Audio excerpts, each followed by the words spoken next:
Hi friends, welcome to Palnadu kitchens. ఈరోజు మేమైతే శనివారం పూట అమరావతి వెళ్ళామండి. ఇది అమరావతిలోని కృష్ణానది అండి. చాలా బాగుందండి వ్యూ. అయితే మీకు లోపలికి గుడి ప్రాంగణంలో కూడా చూపిస్తానండి. అమరావతి ఎవరికైనా కొంచెం ఐడియా ఉంటుంది కదా, చూడని వాళ్ళకి ఐడియా ఉంటుందని చూపిస్తున్నాను. ఇదంతా గుడి ప్రాంగణం అండి. మనకి లోపల దర్శనానికి వెళ్ళటానికి మాత్రం సెల్లుని అలౌ చేయరండి. చూశారు కదా, మేము దర్శనం చేసుకున్న తర్వాత ఇక్కడ ఒకటి అమరావతి బౌద్ధ స్తూపం ఉంది కదా, బుద్ధుడి విగ్రహం అవి పెట్టారు కదా, అక్కడ మ్యూజియం లాగా కొంచెం చూడటానికి వచ్చామండి. చాలా బాగుందండి. ఇది చూశారు కదా, బుద్ధుడి విగ్రహం చాలా హైట్లో ఉందండి. చాలా బాగుందండి ఈ ప్రాంగణం మొత్తం.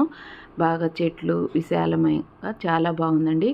లోపలికి వెళ్ళి చూస్తే చూశారు కదా, ఈ అమరావతికి సంబంధించిన శిల్పాలు చాలా బాగున్నాయండి.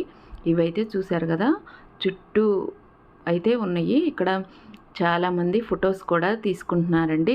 4 వైపుల నుంచి వాకిళ్ళు అయితే 4 వైపుల నుంచి మనం వీటి నుంచి అయినా వెళ్ళొచ్చండి. చూశారు కదా ఎంత బాగుందో. మేమైతే పిల్లలకి హాలిడేస్ కదండి, అప్పుడు హాలిడేస్లో వెళ్ళాము అమరావతి. చూశారు కదా, ఇక్కడైతే నేను అమరావతి స్తూపం కదండి ఇది. ఇక్కడైతే ఫోటో తీస్తున్నారు మా పిల్లలు.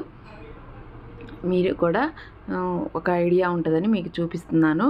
మీరు కూడా ఒకసారైనా అమరావతి వెళ్ళిస్తే బాగుంటుందండి. చూశారు కదా, చాలా బాగుందండి వ్యూ కూడా. కాకపోతే మేము ఉదయాన్నే వెళ్ళినా కానీ అవి దర్శనం చేసుకొని చూసేలోపు మధ్యాహ్నం అయిందండి. బాగా ఎండగా కూడా ఉందండి.